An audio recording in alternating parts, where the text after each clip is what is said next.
रहीम अस्सलाम वालेकुम। आज 10 अगस्त बरोज़ सोमवार हम बात करेंगे पार्क लेन रेफरेंस की समाअत हुई है एहतसाब अदालत नंबर 2 इस्लामाबाद में आसिफ जरदारी के ख़िलाफ़ और बाकी आसिफ जरदारी समेत 9 मुल्ज़मान के ख़िलाफ़ आज कार्रवाई हुई है एहतसाब अदालत इस्लामाबाद में। आज 3 चीज़ें जो मैं आपके साथ शेयर करना चाहूँगा। एक तो ये कि एहतसाब अदालत में जो फ़र्द जुर्म की कार्रवाई में सवालात पूछे गए हैं वो कौन कौन से सवालात पूछे गए हैं, उसके बाद कौन कौन से गवाहान हैं, कितने गवाह हैं और उनके ख़िलाफ़ जो आसिफ जरदारी एंड कंपनी के ख़िलाफ़ क्या क्या एलिगेशन है और कितने गवाह वादा माफ़ गवाह बन चुके हैं, कितने मुल्ज़िम वादा माफ़ गवाह बन चुके हैं, ये भी मैं आपके साथ शेयर करूँगा। और आखिर पर आसिफ जरदारी और जज मोहम्मद आज़म ख़ान साहब का जो बड़ा दिलचस्प मुकालमा हुआ है और जिस तरीके से जज मोहम्मद आज़म ख़ान साहब ने उनकी जो गुफ्तगू थी या उनके जो मुतालबे थे गैर कानूनी उनको मुस्तरद किया है, वो अपने तय एक बड़ा ही दिलचस्प सूरत हाल अख्तियार कर गया था, वो भी मैं आपके साथ शेयर करूँगा। सबसे पहले मैं पूरी कौम को जो हमें सुनते रहते हैं, हम अक्सर इसके ऊपर बात करते आए हैं और हमने हर तारीख पर इस केस को साथ लेकर चला है और आज अल्हम्दुलिल्लाह बड़े मुल्ज़िम के ख़िलाफ़ फ़र्द जुर्म आयद हो गई है। और ये वो लोग हैं जो कानून के साथ खेलते हैं, जो निज़ाम के साथ खेलते हैं। निज़ाम इनका ग़ुलाम है, निज़ाम इन्होंने बनाया है, 30 साल इन्होंने इस निज़ाम के ऊपर इन्वेस्टमेंट की है और ये इस निज़ाम में बड़े इनके पास लेक्यूनाज हैं और ये बड़े तरीक़ों से उस निज़ाम में रिलीफ़ लेते आए हैं। लेकिन अल्टीमेटली अल्लाह पाक का एक निज़ाम है कि हर ज़ालिम को सज़ा मिलनी है और वो आपने देख लिया है। मैंने अपने दोस्तों को जो बहुत जल्दी दिल छोड़ जाते हैं और घबरा जाते हैं उनसे ये कहा था कि ये मैक्सिमम कितनी तारीखें लेंगे, 1 हफ़्ता ले लेंगे, 2 हफ़्ता ले लेंगे, 3 हफ़्ते ले लेंगे।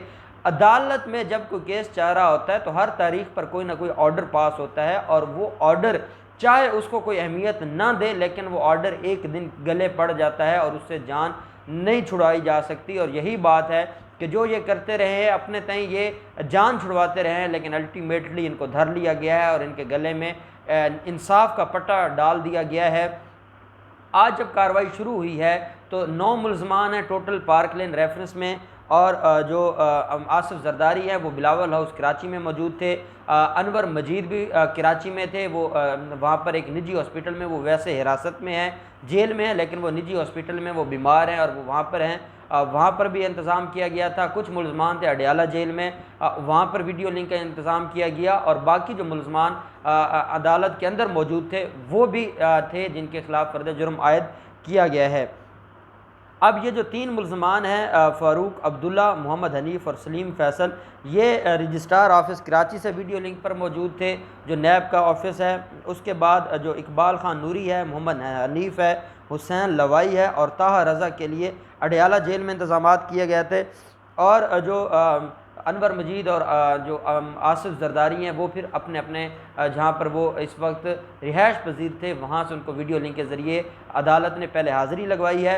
उसके बाद एक मुल्ज़िम की दरख्वास्त आ जाती है उनके वकील की तरफ से और वो दरख्वास्त ये आती है कि हमें मुलाकात की इजाज़त दी जाए, हम मुल्ज़िम से मुलाकात करना चाहते हैं। अदालत ने कहा है पहले फ़र्द जुर्म की कार्रवाई को देखेंगे उसके बाद फ़र्द जुर्म आयद किया जाएगा। इतने में जब फ़र्द जुर्म की जो तहरीर थी वो अदालत ने पढ़ना शुरू की तो मुल्ज़िम आसिफ जरदारी बोल पड़े और मुल्ज़िम आसिफ जरदारी ने कहा कि जनाब मेहरबानी करें, आज फ़ारूक एच नायक साहब अदालत में मौजूद नहीं हैं, वो सुप्रीम कोर्ट में हैं, वो किसी अहम केस के अंदर सुप्रीम कोर्ट के अंदर पेश हुए हैं, इसलिए आप मेहरबानी कर कर आज फ़र्द जुर्म आयद न करें। तो जो जज थे मोहम्मद आज़म ख़ान साहब उन्होंने कहा आसिफ जरदारी साहब शायद आपको लॉ का इल्म नहीं है, आप कानून नहीं जानते। जब फ़र्द जुर्म आयद होता है तो मुल्ज़िम का होना ज़रूरी होता है, वकला का होना ज़रूरी नहीं होता। और आप अगर आप ज़्यादा इसरार करते हैं तो हम आपकी ये बात अपने ऑर्डर में लिख देंगे कि उस दिन मुल्ज़िम का वकील मौजूद नहीं था और हम मुल्ज़िम मौजूद था और हमने उसके ख़िलाफ़ फ़र्द जुर्म आयद कर दी है। लेकिन आसिफ जरदारी ये 1 बार नहीं ये 6 बार आसिफ जरदारी ने इसरार किया कि जनाब आज फ़र्द जुर्म की कार्रवाई ना लगाई जाए, ये बहुत अहम कार्रवाई होती है और जब तक मेरा वकील मौजूद नहीं होगा ये कार्रवाई नहीं होनी चाहिए और मैं तब तक सेटिस्फाई नहीं हूँगा जब तक मेरा वकील अदालत में मौजूद नहीं होगा और उसके सामने फ़र्द जुर्म की कार्रवाई नहीं होगी। तो अदालत ने कहा कि अदालतों का काम मुल्ज़िमों को सेटिस्फाई करना नहीं होता, अदालतों का काम कानून के मुताबिक कार्रवाई करना होता है और अगर कानून के मुताबिक कार्रवाई अगर कोई काम कानून के ख़िलाफ़ होगा तो तब आप बोल सकते हैं, ऐसे आप नहीं बोल सकते और आपका वकील मौजूद नहीं है, हम इसको लिख देंगे साथ ही अदालत ने जो फ़र्द जुर्म की स्टेटमेंट थी उस कार्रवाई को उसको पढ़ना शुरू कर दिया। जैसे पढ़कर आसिफ जरदारी से कहा कि अब मुझे नहीं अंदाज़ा कि आपकी इंग्लिश आप लैंग्वेज कितनी समझ सकते हैं, तो क्या जो आपके सामने ये पढ़ा गया है फ़र्द जुर्म की कार्रवाई की ये जो स्टेटमेंट है, ये जो आपके सामने पढ़ी गई है, क्या आप इसको समझ पाए हैं? तो आसिफ जरदारी ने बड़े फ़ख्र के साथ कहा, बड़े घुमंड के साथ कहा कि मैं 30 साल से बड़े अहम मुकदमात को भुगत रहा हूँ, तो मुझे अब तो फ़र्द जुर्म की कार्रवाइयाँ मुझे ज़ुबानी याद हो गई हैं।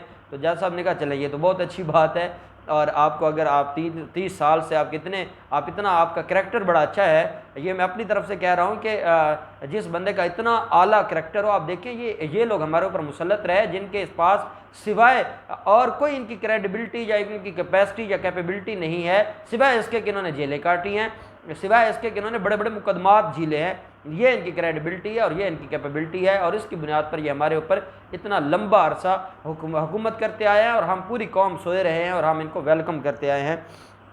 ये जब हो गया, उसके बाद अनवर मजीद थे, बाकी मुलजमान की फ़र्द जुर्म। अब फ़र्द जुर्म में क्या सवाल पूछा जाता है? फ़र्द जुर्म में पहला सवाल तो ये पूछा गया कि आपके ख़िलाफ़ एलिगेशन क्या है। आपके ख़िलाफ़ एलिगेशन ये है कि आप पार्क लेन जो कंपनी है उसके 25% के शेयर होल्डर हैं आसिफ जरदारी। तो अदालत ने कहा कि क्या आप ये मानते हैं कि आप 25% के शेयर होल्डर हैं? जिस पर कहा गया कि नहीं जी, मैंने तो ये रिज़ाइन कर दिया था और मेरा तो अब उस कंपनी के साथ कोई ताल्लुक नहीं है। अदालत ने दूसरा सवाल पूछा कि क्या पार्क लेन जो कंपनी है उसने कर्ज़ा लिया था एक फ़ेक कंपनी के नाम से, और फेक कंपनी को सामने रखकर उस कंपनी को फ्रंट पर लाकर कर्ज़ा लिया गया था, और उसके बदले अपनी जो पार्क लेन की प्रॉपर्टी है उसको रखवाया गया था, मॉर्गेज किया गया था। तो क्या आप इस बात को तस्लीम करते हैं कि आपने गैर कानूनी तरीके से पार्क लेन के लिए और अपने मफादात के लिए आपने इल्लीगल लॉस किया है, इल्लीगल गेन के लिए, और आपने एक और कंपनी को सामने लाकर सारे के सारे मामलात को देखा है? क्या आप इस बात को तस्लीम करते हैं? तो जिसके ऊपर जो मुलज़िम थे आसिफ जरदारी, उन्होंने ये कहा कि मैं इस बात को तस्लीम नहीं करता, ना मैंने कोई कर्ज़ा लिया है और ना मैंने कोई ऐसी कार्रवाई की है, और मैं इस सारे के सारे मामलात के ऊपर मैं सेहत जुर्म से इनकार करता हूँ। साथ अदालत ने कहा कि ये जो मामलात हैं आपके ख़िलाफ़ कि आपने इतना बड़ा फ्रॉड किया है और आपने करप्शन की है, और आपने बैंकों से कर्ज़ा लिया है, वो कर्ज़ा आपने गैर कानूनी तरीके से लिया है, और जब आप ये सारी कार्रवाई कर रहे हैं तब आप एक पब्लिक ऑफिस होल्ड करते थे, और आपने वो पब्लिक ऑफिस होल्ड करते करते कर्ज़ा भी लिया है, आपने इतनी रिलीफ भी लिया है, आपने वो कर्ज़ा गबन भी किया है, आपने आज तक वो कर्ज़ा वापस भी नहीं किया, और आपने अपना असर और रसूख इस्तेमाल करते हुए बैंकों को भी इस्तेमाल किया है। तो क्या आप इस चीज़ को तस्लीम करते हैं? जिस पर यह कहा गया कि नहीं जी, मैं इस चीज़ को तस्लीम नहीं करता और मैंने ऐसा कुछ नहीं किया। साथ आसिफ जरदारी से ये पूछा गया जब अदालत ने ये कार्रवाई की कि आपके साथ जो बाकी मुलजमान थे वो मुलजमान भी आपके साथ मुलव्वस थे, और आपके जाली बैंक अकाउंट्स के अंदर ये सारी की सारी चीज़ें जाती रही हैं। क्या आप तस्लीम करते हैं कि आपके अकाउंट्स के अंदर वो सारी की सारी चीज़ें जा रही थी और आप सारे के सारे मामलात को देख रहे थे और आप बेनिफिशरी हैं? तो आसिफ जरदारी ने कहा जी कि मैं इसके अंदर ना बेनिफिशरी हूँ, ना मैंने कुछ किया है, और मैं तो बिल्कुल दूध का धुला हुआ हूँ और मेरे ख़िलाफ़ कोई भी कार्रवाई नहीं बनती। अदालत ने कहा ठीक है जी, फ़र्द जुर्म की कार्रवाई हो गई, और साथ जो वहाँ पर बिलावल हाउस में मौजूद थी नैब की टीम, उनको कहा कि इसका प्रिंट लें। प्रिंट लेने के बाद आप इससे मुलज़िम से थंब इम्प्रेशन लें, इसके सिग्नेचर्स लें, और फिर अदालत इसके ऊपर भिजवा दें, अदालत इसके ऊपर सिग्नेचर कर देगी। अब जो नैब की, क्योंकि अब अगला मरहला आ जाता है गवाहों का, तो अब अगली तारीख पर गवाह आ जाएंगे और प्रोसिक्यूशन की एविडेंस शुरू हो जाएगी।